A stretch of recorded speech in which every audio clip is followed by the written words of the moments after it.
Assalamualaikum warahmatullahi wabarakatuh. Halo teman-teman semua. Sebelumnya perkenalkan, nama saya Sulistiawati dengan NIM 6670250123. Nah, pada kesempatan kali ini saya akan mereview jurnalnya Bu Yenti yang berjudul Diskursus Demokratisasi Indonesia Pasca Orde Baru.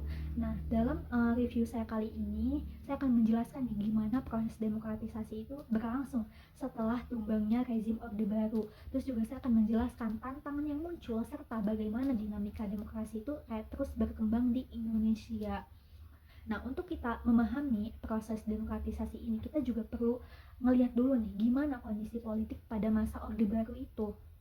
Nah, jadi pada masa Orde Baru itu Indonesia tuh kan berada dalam sistem politik yang sentralistik ya.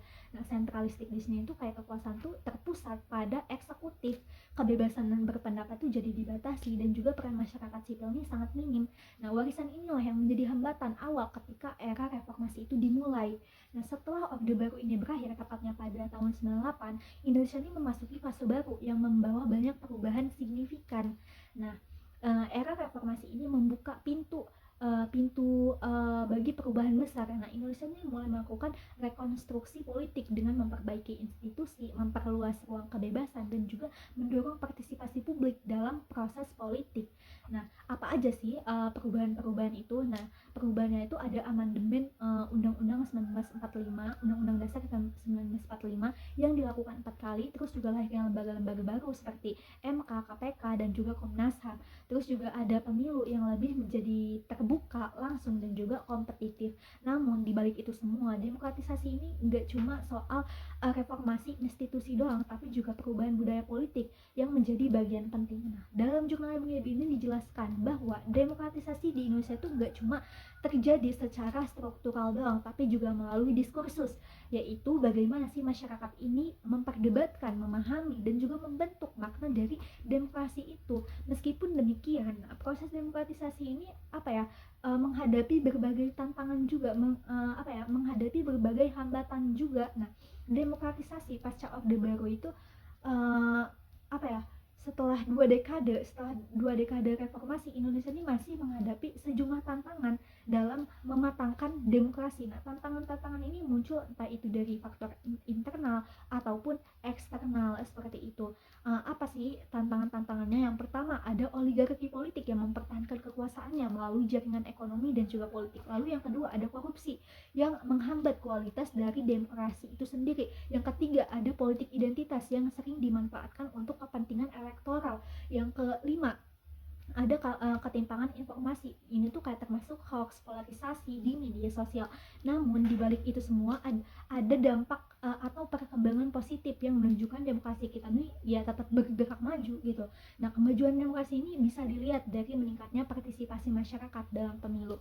Nah, tumbuhnya organisasi masyarakat sipil serta semakin menguatnya kesadaran publik itu tentang pentingnya transparansi dan akuntabilitas seperti itu. Kesimpulannya itu kayak uh, demokratisasi Indonesia ini pasca Orde Baru itu merupakan proses yang panjang gitu. Nggak cuma berkaitan pada perubahan struktur politik doang, tapi juga pembentukan diskursus dan budaya demokrasi baru. Meskipun masih banyak tantangan ya, perkembangan demokrasi Indonesia ini ya menunjukkan bahwa masyarakat ini ya semakin aktif dalam menjaga dan juga mengawal jalannya demokrasi. Nah, lalu saya akan membandingkan dengan 5 jurnal internasional. Yang pertama itu judulnya Power Consolidation and its Impact on the Decline of the Democracy in Indonesia. Ini tuh ditulis oleh Asri Naldi yang menjelaskan bahwa konsolidasi kekuasaan elit itu dapat melemahkan mekanisme pengawasan demokratis dan menimbulkan regresi demokrasi. Nah, ini tuh kayak selaras ya dengan jurnalnya Bung Yebi yang menyebutkan oligarki, korupsi, dan juga identitas sebagai hambatan. Nah, secara langsung ini tuh kayak menegaskan bahwa konsolidasi elit ini bisa menjadi ancaman nyata bagi demokrasi pasca Orde Baru. Terus juga ini tuh kayak memperkaya diskursus tentang bagaimana demokrasi ini bisa terkikis kembali. Yang kedua ada Agonizing Pancasila, Indonesia State Ideology and Post Orde Baru Demokrasi ini tuh ditulis oleh Kim yang menjelaskan Pancasila ini sebagai ideologi negara dan bagaimana relevansinya ini dalam demokrasi modern Indonesia. Nah ini tuh kayak berkaitan dengan jurnal Abu Ghrabi yang menyentuh aspek budaya politik atau nilai-nilai ideologis dalam demokratisasi ini. Nah Pancasila ini sebagai fondasi ideologi Indonesia yang sangat relevan dalam diskursus legitimasi identitas dan juga konsolidasi. Yang ketiga ada authoritarian nostalgia and democratic decline in Indonesia. Nah ini tuh ditulisnya oleh Kimura yang menjelaskan bagaimana kerinduan terhadap era Orde Baru itu bisa memicu kemunduran demokrasi. Nah ini juga selaras dengan jurnal Muyabi yang berbicara tentang bagaimana struktur lama oligarki itu atau identitas ini bisa menghambat demokrasi yang lebih substantif gitu.